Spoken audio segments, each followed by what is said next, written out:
Hi everyone, welcome back to my channel. Today I want to talk about Axminster TS250 table saw and some maintenance work that I recently had to do on it. But I'm sure this will apply to TS200 and many other models. Recently I've noticed that the saw was not performing as well as it used to. It was making strange noises and the blades seemed to be struggling to cut through some wood as I was working on it. After a quick inspection I realized that the drive belt needed to be replaced. Now the problem was that I couldn't find any information online about how to replace the drive belt and what type of drive belt it's needed for this model. So I had to figure it out my own. And that's what I want to share with you today, so that if you ever encounter a similar issue with this table saw or any similar, you'll know how to fix it. First of all, we need to unplug table saw, then we need to remove blade. The easiest way to do it is just to put some piece of wood against one of blade's tooth to lock it in place, which allows us then to easily undo the bolt holding the blade. Once we have this off, and then we just need to remove side panels to have easy access. And looking from left hand side underneath, that we need to undo two 10mm bolts holding the guard in place. Once we have this off, then the blade guard just pops right off. Okay, once we have the blade guard off, then looking from right hand side underneath, we can see drive belt with pulleys and some bolts. So there are three there. We need to loosen two of them, which allows us then to lift motor up and down, and this way we just adjust the tension of the belt itself.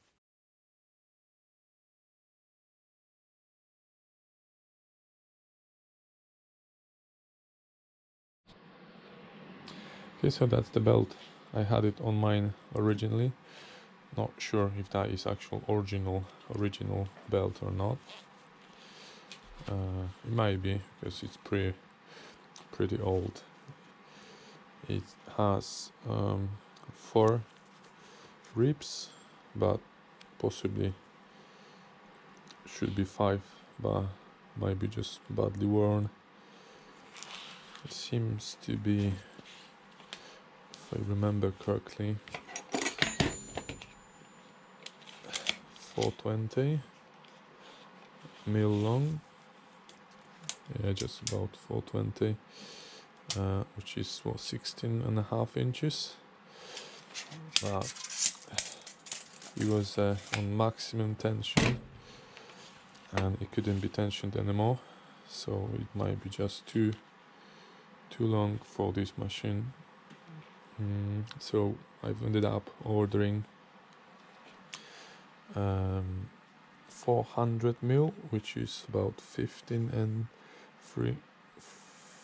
3/4 of an inch, and also instead of 5 ribs, I think I've used maximum capacity of the pulley, which is 7 ribs, which will give it more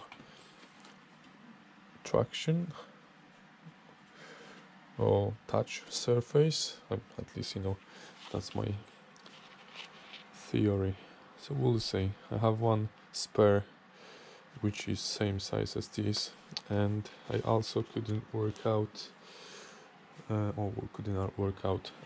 find any information online about what type of drive belt is it.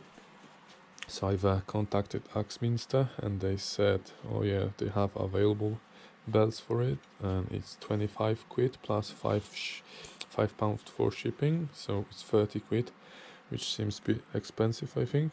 So I've just roughly measured what's the distance between each rib, which seems like just over 2 mils, and then I just went online and I just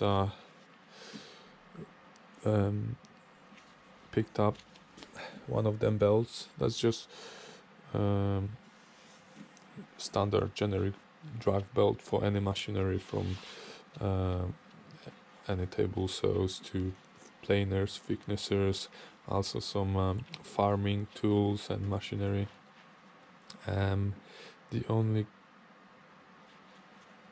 condition, the only parameter that I was going by was the belt thickness, length, and regarding them ribs, or whatever you call it, the nearest size I could find was 2.36 mil and 2 mils, but because these are slightly over, so I thought I'll just take 2.36, and it seems like it does fit pretty nicely. So, and I just tested it, and it seems like it works fine. So we'll see. I'll put the blade on and the guard, and we'll have a look if it cuts wood properly. And regarding the guard itself, I think it's a pretty poorly designed. So what I'm gonna do, I'm gonna still put it on just to protect the drive belt a little bit from the dust and debris, but I'm gonna just slice it open just along there. So I'm gonna just put this side on, and there will be nothing this side, allowing all the crap dropping down, and in later they probably fit some sort of a dust collection system. But at the moment I don't worry about that too much. I just want to get rid of this. I just found another good reason why you should modify this guard, because once you drop something in there and you cannot reach it, then you have to take the blade off, and only then you can take the guard off to empty it. Then you put guard on, blade on, and you have to do that every time you drop something in there. Next, you will need to install new belt. Make sure it's properly aligned and tensioned before tightening the motor bolts back up. Finally, reattach the blade guard and plug the saw back in to test that everything is working as it should. And there you have it, a quick and simple guide on how to replace drive bolt on Axminster TS250 table saw. Hopefully this information will help you keep your saw in good working condition and save you some money on repairs in the future. If you need to replace any part, it's worth shopping around to find the best deal.